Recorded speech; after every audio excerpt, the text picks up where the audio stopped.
The half-empty or half-full scenario opens this analysis of our region's economy in this message to Bradco Clientele. My name is Joseph W. Brady. I'm proud to be the president of the Bradco Companies here in Victorville. And this video is being produced and will be sent out by Latrice LJ. So the LJ is her nickname here, Johnson. She's our quasi office manager, marketing director, person that just does a whole lot of stuff. I want her to send out this video for a multitude of reasons. I'm recording this on Tuesday, April 11th. I'm recording it late in the afternoon prior to attending as Vice President of Board of Trustees at Victor Valley College, our board meeting. So I'm very, very proud to have been at the college now for 12 years. I've won four successful elections. But I know that many of you have been calling our office over the last couple of months, and you're very concerned about where the economy is. And I share your concern, but let me kind of take you through and talk about in the next few minutes how the glass is half full and how it's not half empty.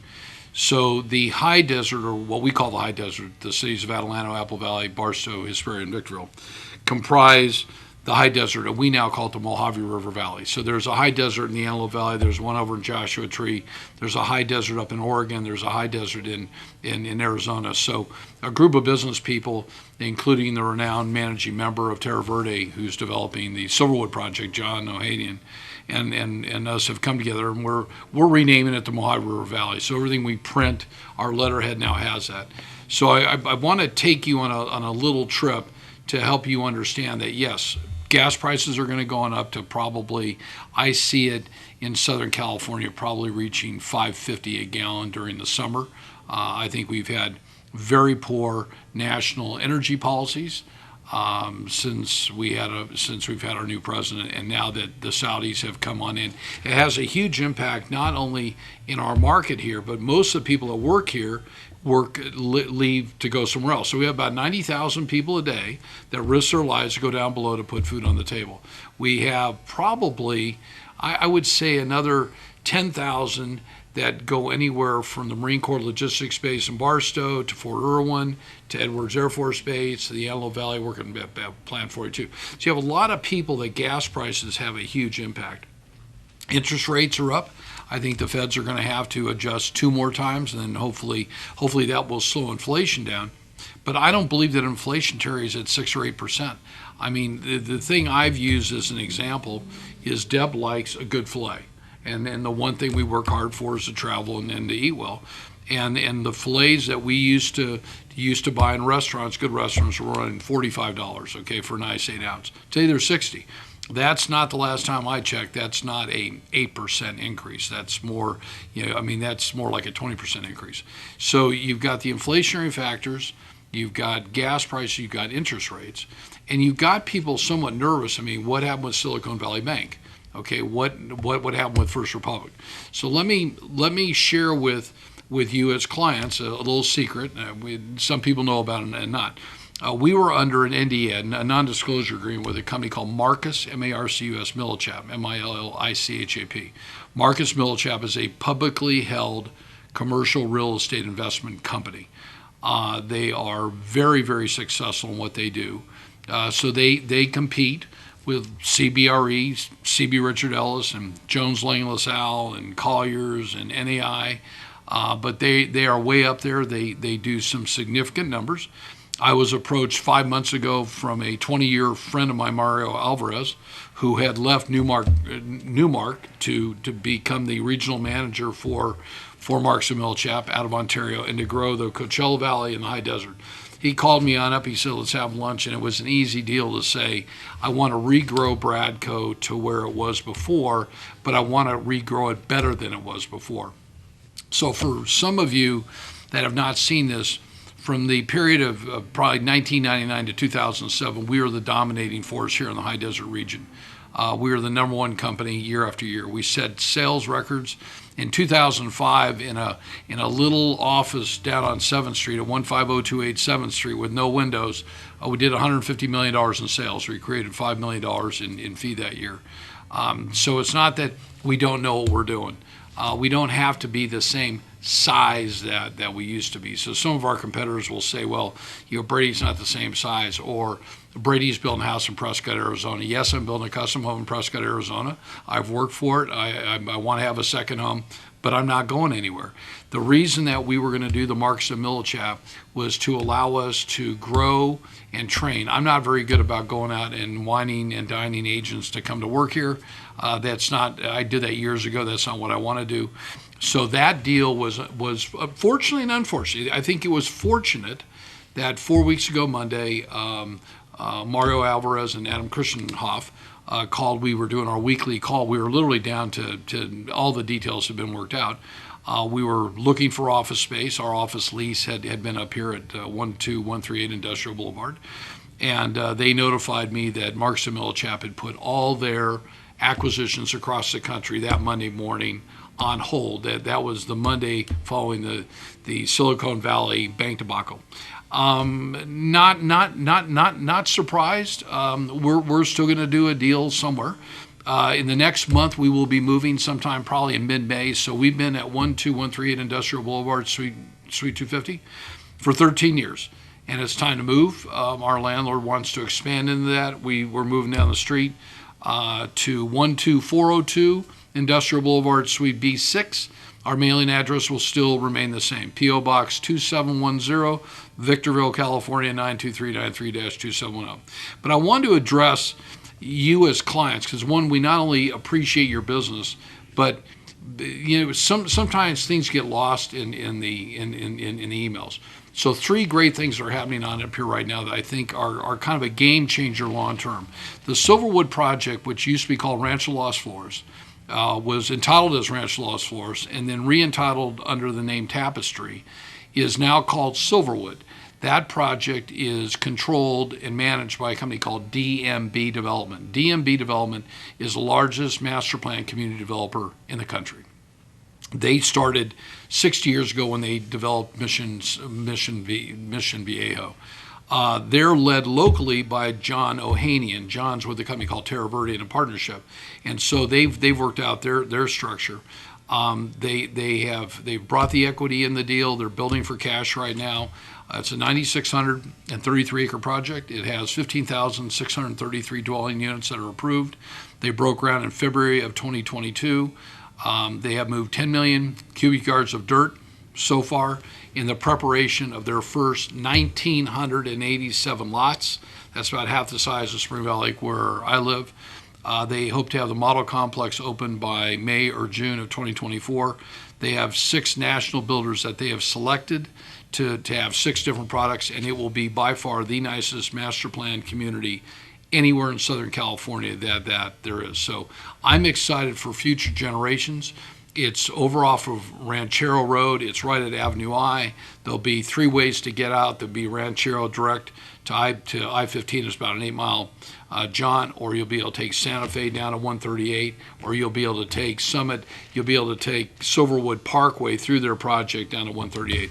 So that's a real deal. That's now moving forward, and they're not stopping. The second thing is a project called Brightline. Okay. For those of you that have been investing in the high desert for as many years I've been out here, 35 years ago when I first came out here, it was probably 33 years ago, that there was a proposed speed train called Maglev, and Maglev was going to go from Anaheim to Las Vegas.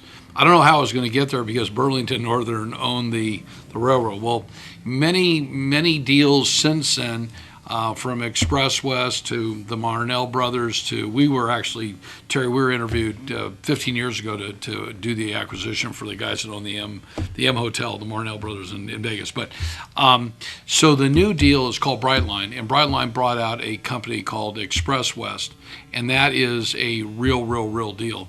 So the original plan 4 years ago was to go just from Apple Valley, California to Las Vegas direct. And that was it. But since then, they've now changed it for those that don't know. And the new Brightline, which is based out of Miami, so you can go look them up, They have a speed train that runs between Miami and West Palm Beach daily, multiple times. They've laid the track from Miami to Orlando, so they're testing that right now. So this new project, which has received all the approvals, so they have all the federal approvals, they have all the state approvals, they have all the county approvals, they have all the permits done. So everything is now done. They're just waiting for their funding.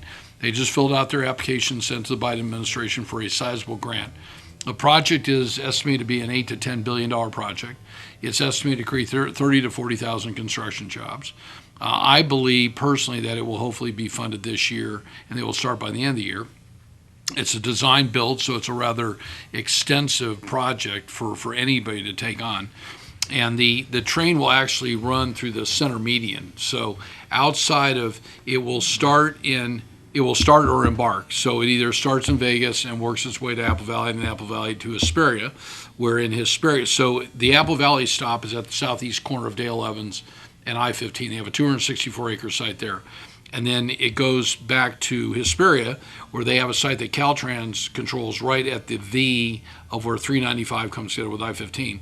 And then from there it goes down to Ranch Cucamonga, where it ties into the Metrolink train that goes into L.A., right at the Milliken. That's at the Milliken station.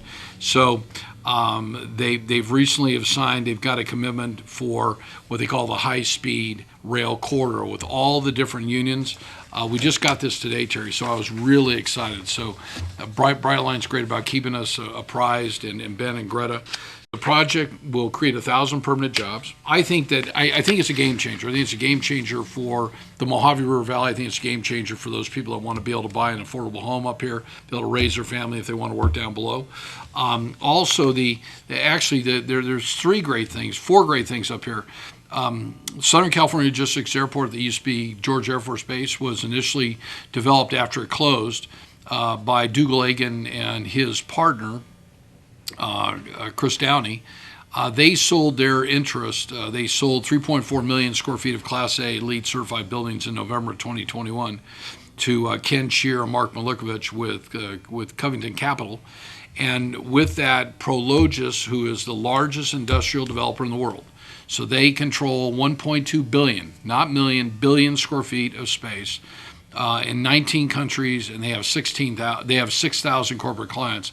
They now control SCLA. So if you're a client of ours, or you're soon to be a new client and you haven't been out to SCLA, it's well worth driving out there. You'll see the Amazon plants, you'll see the ComAv, you'll see the former UFI building. They unfortunately went bankrupt. You'll see the Rubbermaid, Newell Rubbermaid. You'll see the Mars bars. You'll see so Mars has a chocolate facility out there in distribution. They also have the pet facility.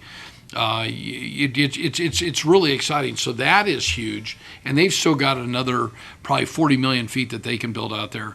And lastly, I think to put kind of the sugar on top, on October 1st of last year, this Barstow City Council, Burlington Northern Santa Fe out of Fort Worth announced that they're moving forward on the inland port, be the largest rail yard in the entire country. There's nowhere to expand in Southern California. So they've been working on acquiring land out in Barstow for years. We were proud that we were selected by JLL out of New York to represent Walmart out of Bentonville, Arkansas in the sale of 143 acres that we sold to BNSF. They have acquired 4,000 acres so far. They hope to be fully under construction within the next 2 years. And remember, they're working in tandem with the city of Barstow, and they've got great support from President Biden and Governor Newsom. They don't expect to have really any major issue with any of the major unions or environmental groups because of the support. This is going to create 22,000 jobs in a town that has 23,000 people. So for those that don't know, I'm also developing a project out there called the Shop of Spanish Trails. So we've been watching this for a really long time. So to answer some of your questions when you call here, is a glass half full or half empty? I think it's half full. The interest rate issue will work itself through the economy. The gas issue will work itself through politics. I mean, I imagine as we get closer to the election, we'll see gas prices drop down. I'm sure the federal government will allow more leases to be opened. Hopefully maybe the Keystone Pipeline gets done. But at the end of the day, I think the high desert has just got some great opportunities. I have predicted, and I've said this now for 18 months, that what we know today as a high desert, which has about 550,000 people in, is clearly going to double in the next 20 to 25 years. I tell people not to be greedy. If you buy some and you can get a nice return, sell it. But if you're going to hold out for the last time, you'll never be able to get it because there's always another deal. Remember, we have a lot of land out there. So people, if they don't like, if you're trying to sell something in Atlanta and they don't think it's fair, they'll just go to Apple Valley and vice versa. So I think that there's just a great opportunity. We have 5 great cities out here. We've got 5 great councils. We've got great leadership at the county. We've got 2 great public servants in our assemblymen with Tom Lackey and with Juan Carrillo, and we have a great senator in Scott Wilkes.